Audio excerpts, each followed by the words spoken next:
6 different ways COVID-19 could affect you. Study finds COVID-19 cases have breached the 18 million mark globally, and there's still a lot that remains unknown about the spread of the viral infection.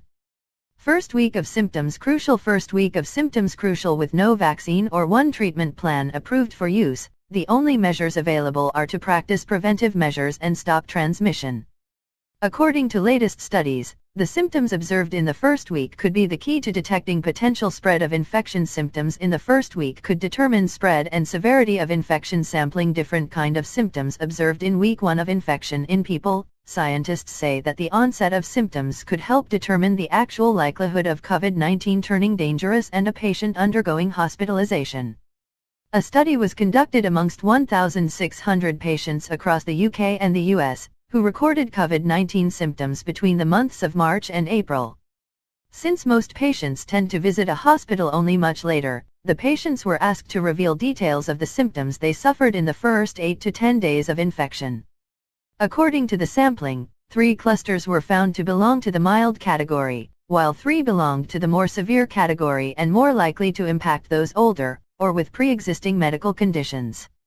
In order of severity, 6 main clusters of infections which could be identified were: the symptom highlighted in bold were the most defining and peculiar of a particular cluster. Cluster 1, flu-like infection, with no fever. People who suffered from this form of infection recorded symptoms such as cold, sore throat, blocked nose, chest pain, muscle pain, loss of smell and headache.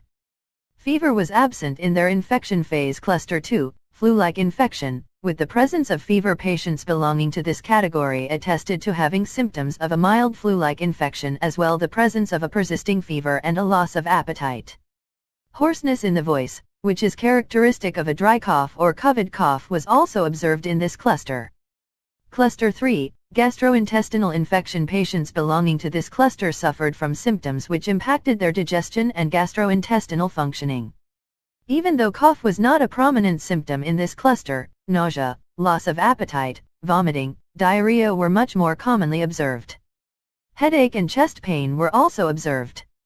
Cluster 4, severe level 1, with fatigue. The symptoms observed in this cluster of infection related to energy loss, exhaustion brought on by immunity slowdown.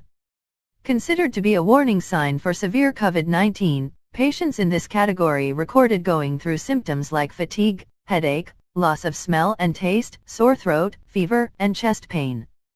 Cluster 5, severe level 2, with confusion more severe than level 1. The type of symptoms in this cluster impacted nervous functioning and is considered to be the start of the lasting impact COVID could possibly have on the brain.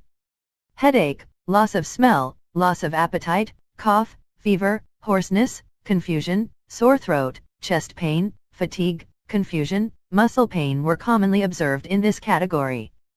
Cluster 6, severe level 3, with abdominal and respiratory distress. This is the most alarming and severe kind of symptoms which set in people in the first weeks. Experiencing symptoms like confusion, sore throat, chronic fever, loss of appetite, headache, diarrhea, shortness of breath, muscle and abdominal pain, people belonging to this cluster were much more likely to undergo hospitalization, require ventilation and oxygen support. What do we know so far? The symptoms described in the 6 clusters can give us a lot of inferences as to how COVID-19 impacts different brackets of people and provides a lookout for the kind of symptoms to expect. Of all patients, headaches were persistent in all groups, which faded away after March 4th days barring the last 2 similar groups. Sense of smell was something which kicked in patients only after the 4th day post-infection. Analysis suggests that the difference in the severity of infection could only be observed after April 5th days of infection. Who requires hospitalization? While patients belonging to the mild or moderate cluster were unlikely to record a symptom such as fatigue in the first week, for patients in the severe or high-risk category, some of the critical symptoms were observed on the start of day 1 itself. Some of these symptoms included breathlessness, fatigue, and abdominal pain. The researchers said that the analysis pointed that people belonging to clusters 4, 5, or 6 tended to be older and frilier, and were more likely to be overweight and have pre-existing conditions such as diabetes or lung disease than those with type 1, 2, or 3. It was discovered that only 1.5% of people with cluster 1, 4.4% of people with cluster 2 and 3.3% of people with cluster 3 required breathing support, considered to be a mark of degradation of the disease. Identifying clusters could possibly prevent the second wave, save lives. The study done by King's College is yet to be peer-reviewed or published.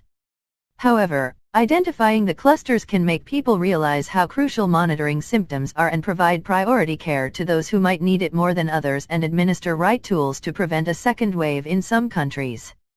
The parameters and specific symptoms could also prove